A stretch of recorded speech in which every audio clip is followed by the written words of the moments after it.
وأصبح يقاسي الحرب ومباشرة القتال بنفسه.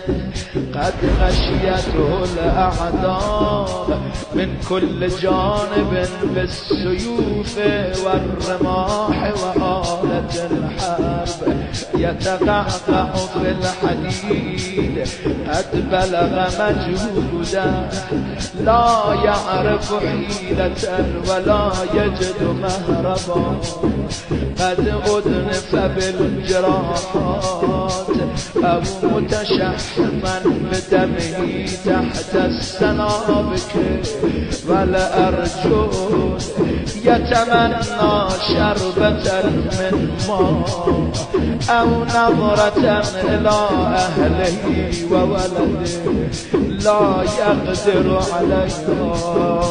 وأنا في